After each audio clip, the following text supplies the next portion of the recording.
98.5 FM, and you watch us live. You can also make your contributions there. We're on Twitter at Oluyole FM, and of course Instagram at Oluyole 98.5 FM. We're also on www.bcos.tv/listen, so you can listen to us live on the program this morning. Welcome on board to Breakfast Fiesta, and it is my delight to also welcome on board our guest for today, who will be throwing light on everything we will be asking, the questions we will be asking this morning on how we should play safe.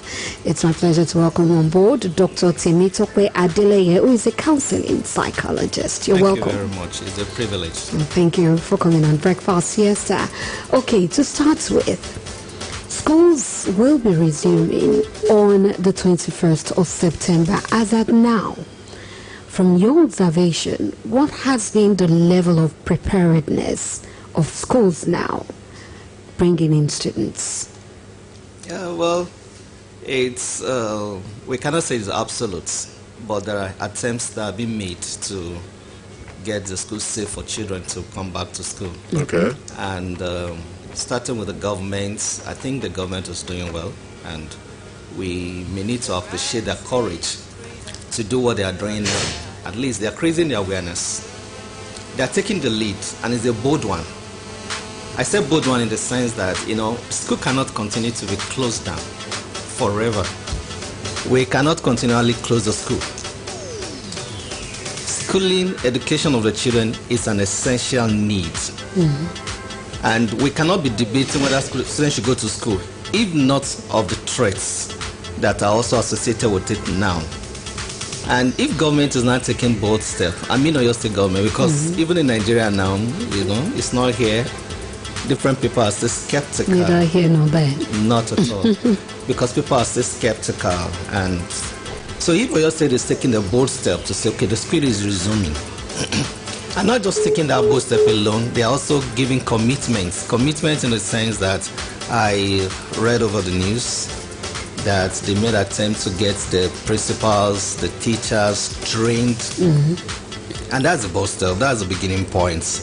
The major stakeholders here now, the teachers, parents, students. So if you're already calling the schools in terms of the teachers, the principals, and you are training them, for me, that's part of the preparation, and that's laudable.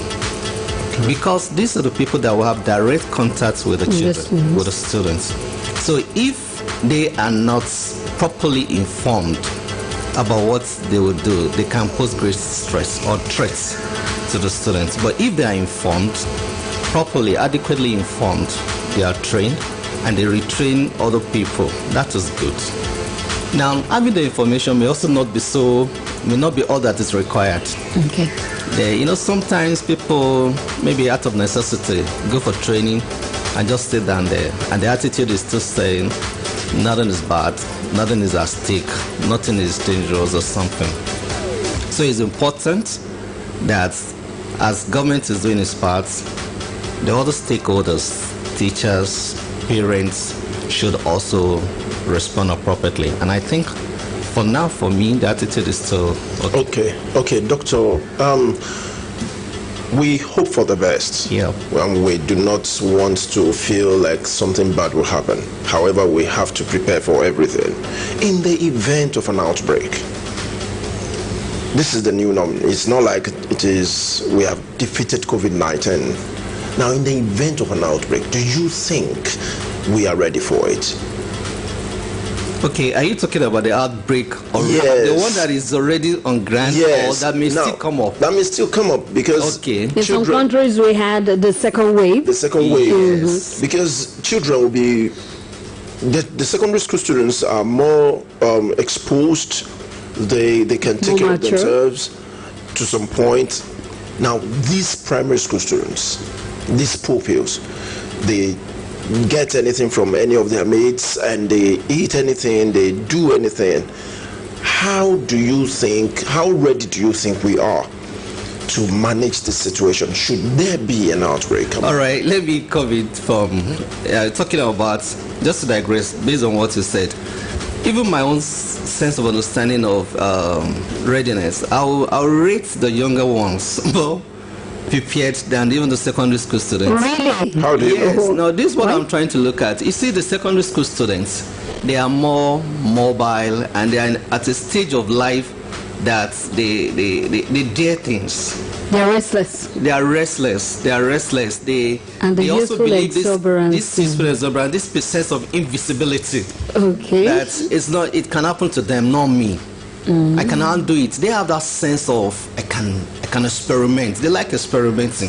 Okay. So for them in that range, and you know the stage of life where they are more interested in even challenging authority. They are more interested in asserting their independence. So for me, just to divert, I think the younger ones are more compliant than even the secondary school students. In the sense that if you look at the children these days, even those pupils in primary school, they tend to get along with the protocol more. They correct parents. Maybe the parent wants to sneeze and you're doing something. They said, no, mommy, elbow. They sing the songs. Some of your jingles on televisions and radio, these children master them more than the parents. And when the parents are missing it, they call the attention of the parents to it. But when you look at secondary school students, they don't want to be instructed. So I have more danger. I have a sense of more danger with the secondary school students than that. But in terms of talking about readiness, absolutely, we need to look at what happened even when it first started. That will give us a cue. If we say there's an outbreak again. When there was an outbreak, this present one, this COVID-19 outbreak, you realize that we were not ready. That's absolutely the truth. We were not ready. There was no sense of readiness. It caught us all unaware. And when that happened, we started adopting. Whenever anything is said in the Western world, we adopted, whether relevant to us or whether not applicable to our community, because we were not ready. And so instead of now taking responsibility, and that is affecting even the reopening now, because maybe on your home part you failed, and you don't want the complications to get more. So in that case, you are now saying just avoid. If the schools are normally in the proper shape of what the school should be, most of these effects or this stress would have been reduced. For instance, assuming the schools had always been complying, we're having a normal student-teacher ratio. I mean, unlike where you have a case of a classroom, you're having about 70, 60, 50 students in a class. Practically, it would be difficult to maintain physical distancing in such a class. So if you now want to so if you now want to comply with the protocols, it will place more demand on you compared to a school where on a good day there are normal distances between the pupils in the class. So for that, we are not ready. We are not ready in the sense that we've not shown responsibility more than what is it that some people are still living in denial that this disease does not really exist? Obviously, and they have seemingly justified reasons for it. You see, because the coronavirus is a novel disease, there are a lot of big complications, and how do I put it? When I mean complication, there have been conflicts, even among experts. You are aware of some doctors coming out and saying this is this, some others coming out and say this is this. And a lot of misinformation. Misinformation. And if this misinformation is limited to novice, to just common people, you will take it as a strict talk. But when doctors, renowned doctors, are conflicting, now so someone just says, oh, this thing is a trash. But we know, you do and I do know that it's not a trash. It's real. The reality of the COVID-19 is not something to be debated. Okay. It is real.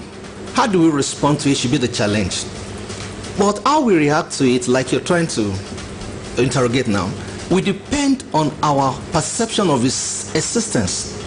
If somebody believes that it's not real, then you get careless.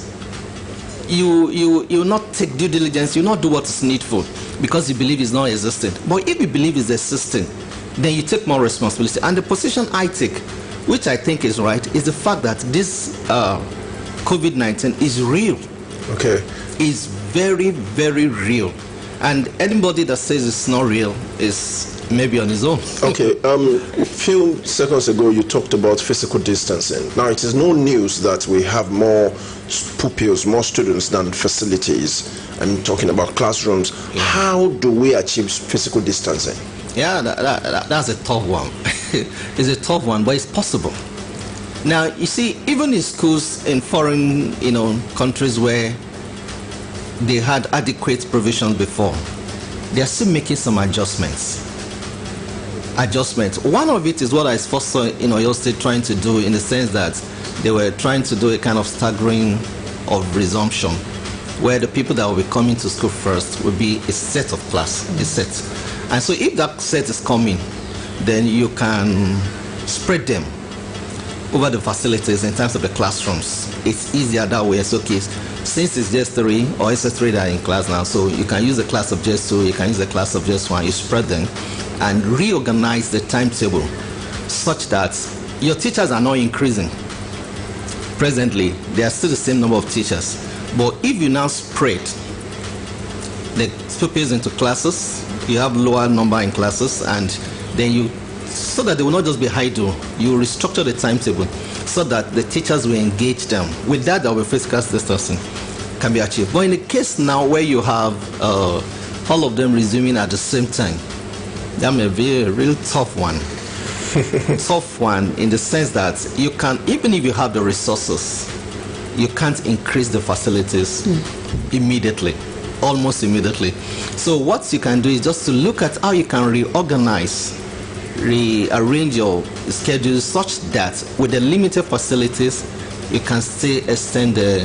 One of the challenges you may even think of is that if you control them in the classroom, there will be resumption, opening time, there will be break time, there will be closing time.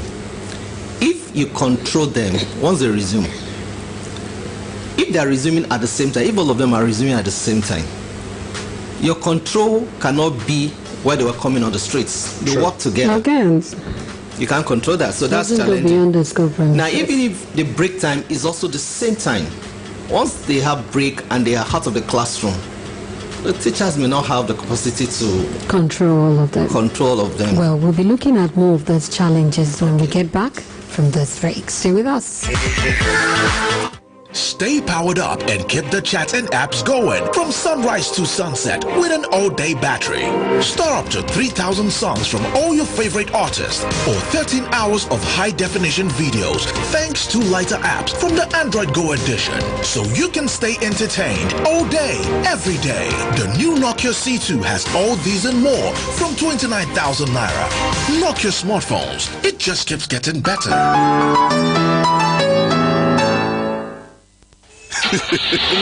Mikolo, my engine sounds like brand new. Is it not the same Mobile Super 1000 you used to service it? Not the same Mobile Super 1000, but levels don't change. Yes! Mobile Super 1000 XHP is now improved to meet the highest standard of quality APISN. So, whether you buy Mobile Super 1000 XHP, Mobile Super 2000 semi-synthetic, or even the new fully synthetic Mobile Super 3000, you are guaranteed the APISN perfection in every drop.